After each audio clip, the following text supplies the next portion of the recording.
ఉంది ఇది 2 ఏళ్ల నుంచి నేను మౌనం పాటించి చూసుకుంటూ వస్తున్నాం. తప్పని పరిస్థితి నేను బయలుదేరినప్పుడు తప్పదు. అటు కేంద్రాన్ని ఎక్స్పోజ్ చేస్తాం, ఇటు రాష్ట్రాన్ని ఎండగడతాం ప్రజల మధ్యలో ఖచ్చితంగా. ఇలా మొత్తం విస్తారంగా మాట్లాడినాం, చర్చించినాం. చాలా పెద్ద ప్రజా ఉద్యమానికి శ్రీకారం చుడతాం. కంపల్సరీ పాలమూరు, రంగారెడ్డి, నల్లగొండ జిల్లాలలో గ్రామాన దానికి పోస్టర్ డిజైన్ అవుతుంది, కరపత్రం డిజైన్ అవుతుంది. ప్రజా ఉద్యమాలు చేస్తాం, పెద్ద బహిరంగ సభలు పెడతాం. నేను స్వయంగా అటెండ్ అవుతున్న బహిరంగ సభలకు. ప్రజాక్షేత్రంలో ఈ ప్రభుత్వం యొక్క నిష్క్రియాపరత్వాన్ని ఎండగడతాం. ఇప్పుడు వాయిస్ అయితే తెలంగాణకు, మరి తెలంగాణకు ఉన్న ప్రభుత్వం మాట్లాడకపోతే ఇంకెవరు మాట్లాడాలా? మాకు 2 బాధ్యతలని, ఒకటి తెలంగాణ తెచ్చిన పార్టీగా, రెండవది ప్రధాన ప్రతిపక్షంగా కూడా కంపల్సరీ మా డ్యూటీ మేము చేయాలి. అందుకోసం గాను వీళ్ళు ఏదో తమాషకు మేము అదోటి అడ్డం పొడుగు మాట్లాడి, కిరికిరి మాటలు మాట్లాడి, ఈ కారు కూతలు కూసి ఏదో చేస్తామనుకుంటే నడవదిగా.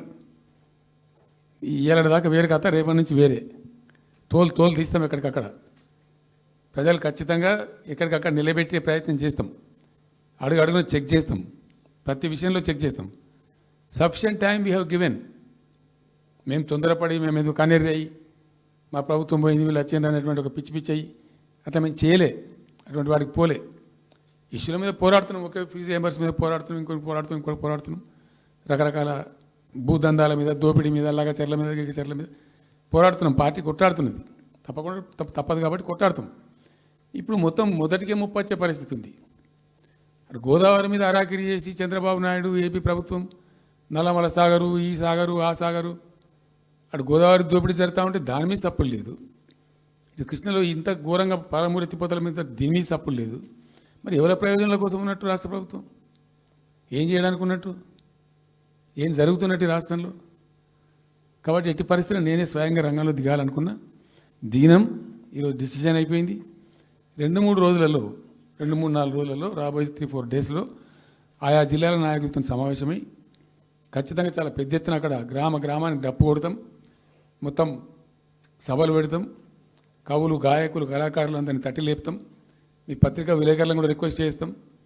అక్కడ జరిగే అన్యాయాన్ని, ప్రజలకు జరిగేటువంటి అన్యాయాన్ని, ఈ జలదోపిడిని అరికట్టాలని, ఈ కేంద్ర ప్రభుత్వం అవలంబిస్తున్న విధానాన్ని కూడా తప్పకుండా చేస్తాం. ఇన్ని రోజులు ఒక రకంగా పోయినాం, కానీ ఇక తప్పేటట్లేదు. ఇప్పుడు ఎవరితోనైనా సరే కొట్లాడతాం, తెలంగాణ కోసం భయపడం.